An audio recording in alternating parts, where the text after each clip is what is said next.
Logic says, well, I should just take myself out of that situation and put myself in a situation that is more downstream. And we say the problem is you can't get there from there.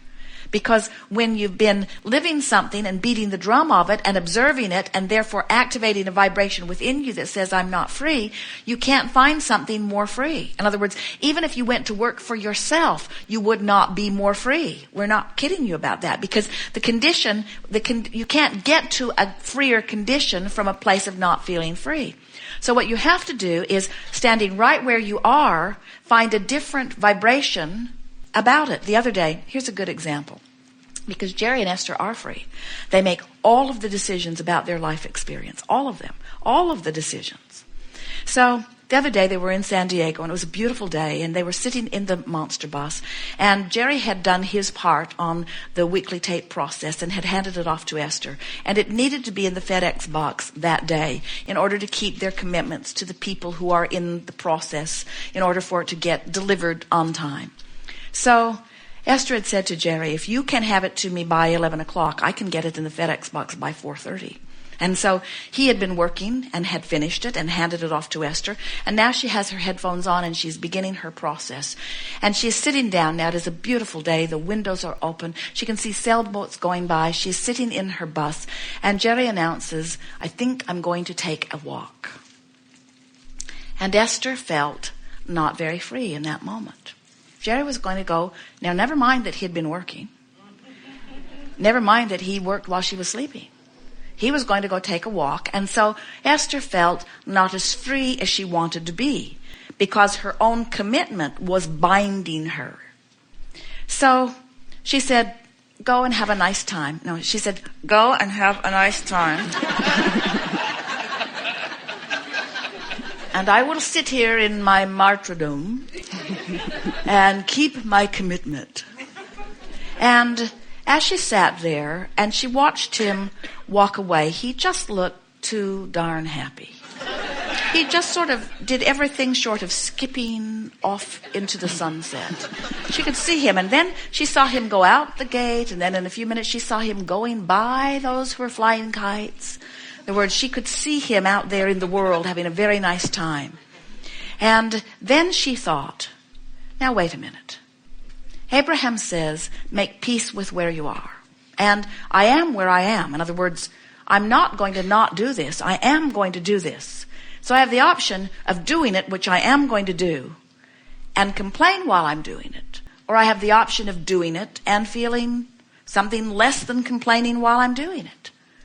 And with that thought, in other words, I'm not going to change my action. It's sort of like I weigh what I weigh, or I owe what I owe, or I'm committed to what I'm committed to, or I am where I am. And it's not going to change this red hot minute. That's funny. It's Esther's phone ringing.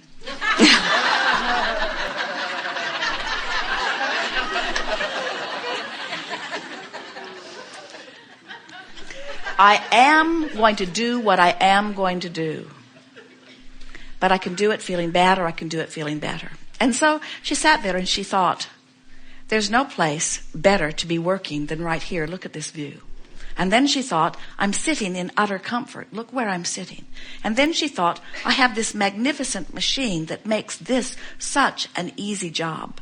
And then she thought, and I get to listen to this life-changing information. And then she thought, I get to be part of delivering this life-changing information. And within less than 2 minutes, Esther had completely turned in her stream. And as she now is going with the flow of something that the two of them have set into motion long ago, in some cases even before they were born, as she gets in the rhythm of that which the two of them have been wanting for a very long time, not only did she have not a bad experience, she had a wonderful experience. She had a better experience than she would have had even if she had gone on the walk with Jerry with this thing that she needed to do not being done. And so what we're getting at is if you will stand where you are and still go to work like you said you would, and still dress the way they're asking you to dress. In other words, you can't change that, so don't even try. But say to yourself, but I can feel bad about it or I can feel better about it. I do have control over whether I complain or whether I praise, whether I lean this way or whether I lean that way. And as you deliberately begin reaching for things that you appreciate about it, and you begin to turn and go with the flow, now here's the most important thing. All of the time that you were doing what you didn't want to do, you were asking for improvement. And your vibrational escrow is full of all of that improvement. But you were keeping yourself apart from the improvement because you were focused upstream. Now you're deliberately focusing not upstream, and you're allowing the stream to turn you. Now the stream is carrying you toward the circumstances and events that will give you what you are wanting. Now you're turned in the stream. You have access to the better ideas. You have access to the better employment. You have access to the self-sufficiency. You have access to financial independence. You have access to what you've long been asking for, but you are finally allowing yourself to go there because you get it that it's not an action journey, it's an emotional journey, you see.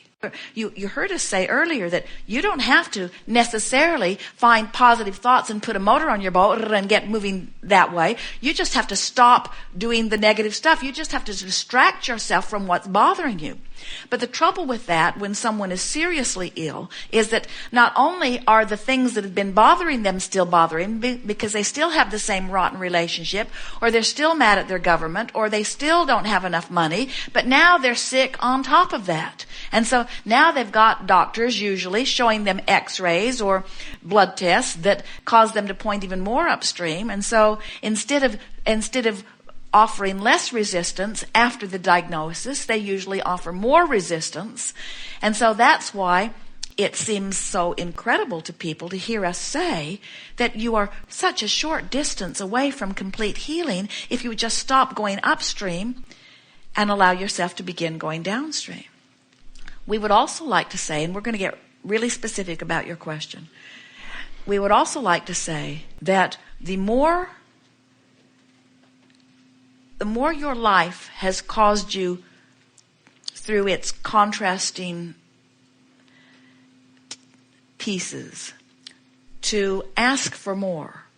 In other words, the more you've been sick, the weller you are in vibrational escrow. Jerry was so sick as a child, and his sickness actually served him. You won't meet anybody at his as well as he is today.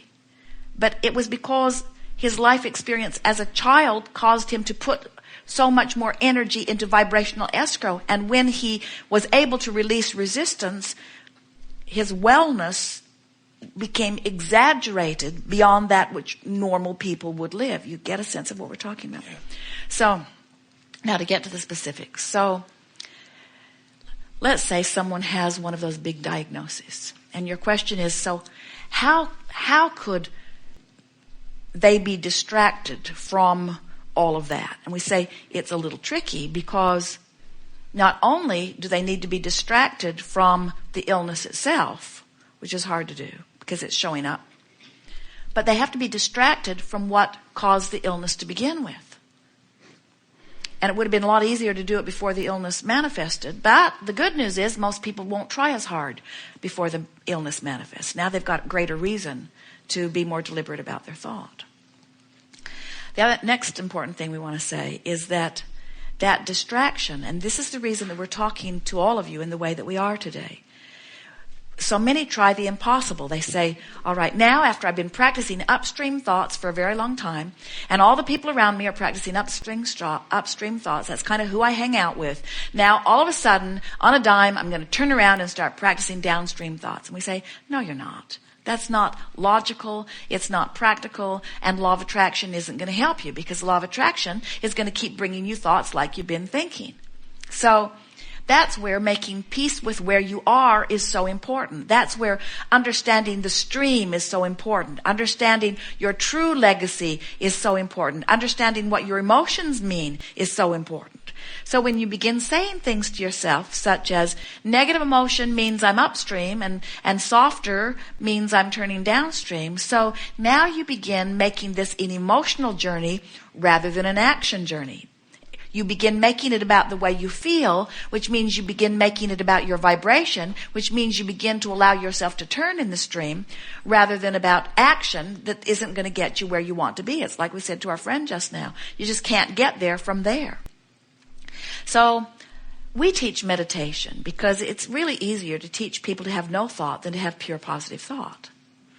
So if you could get someone to just work on quieting their mind for a few minutes every day, that's really a stream turning experience, because when they stop thought, they stop resistant thought. When they stop resistant thought, their boat turns in the stream. That's why we teach things like looking for things to appreciate. Because when you look for something to appreciate, you can't complain at the same time. Appreciating is downstream, always. When you make positive aspects, that's a downstream thought. And so the distraction comes in by trying to get their mind off their sickness. It's always from your place of disconnection, from your place of fear, from your place of not knowing about the stability of your life experience. When you're tuned in, tapped in, turned on, and in alignment with that which is source, everything that comes from you feels good as it comes forth from you. And so, in time, with a little bit of practice, worse, better, worse, better, worse, better, worse, better, you'll get so in sync with the natural rhythm of who you are that you will be able to look at something that is abhorrent in nature. Maybe the behavior of your government or someone else's. Maybe the behavior of someone in your community. Maybe the behavior of someone in your family or in your relationship. And you will be so accustomed to be in alignment with Source that you can see them in their behavior, in their condition that is abhorrent. And you will still be able to see them through the eyes of love, because you have discovered what unconditional love really is. Unconditional love is training myself into the rhythm of who I am, rather than responding to the conditions. Unconditional love is tending to my vibration first, and then experiencing what law of attraction yields to me as a result of that, rather than looking out into an environment and attempting the impossible, which is to control conditions. You can't control your children, have you noticed? And when you try, they don't like you. And you don't like you either.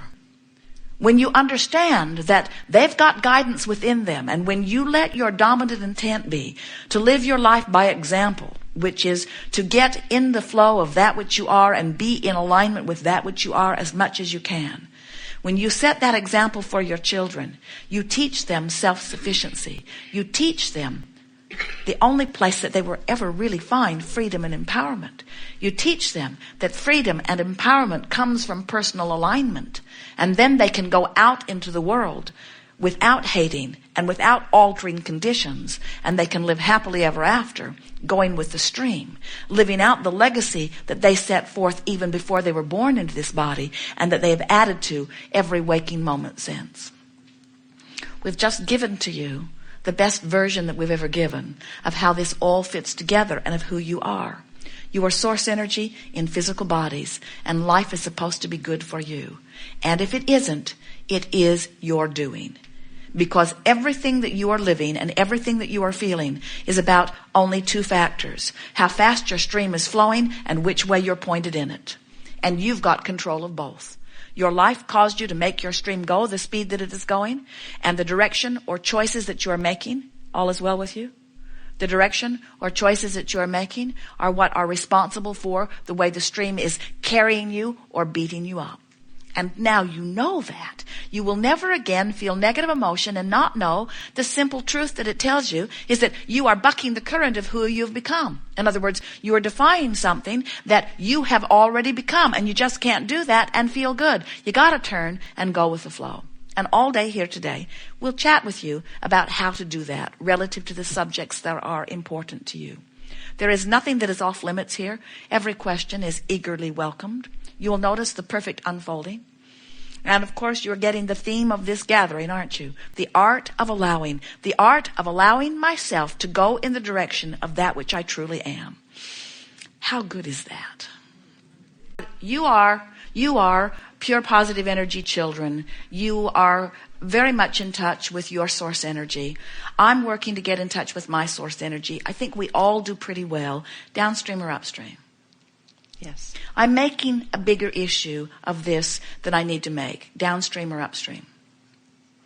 Because when you beat up on yourself, it's always upstream. So when you say, I was wrong, that's upstream. But when you say, I realize that there are better ways of going about it, and so I'm not going to make such a big deal out of this because I want us to live happily ever after.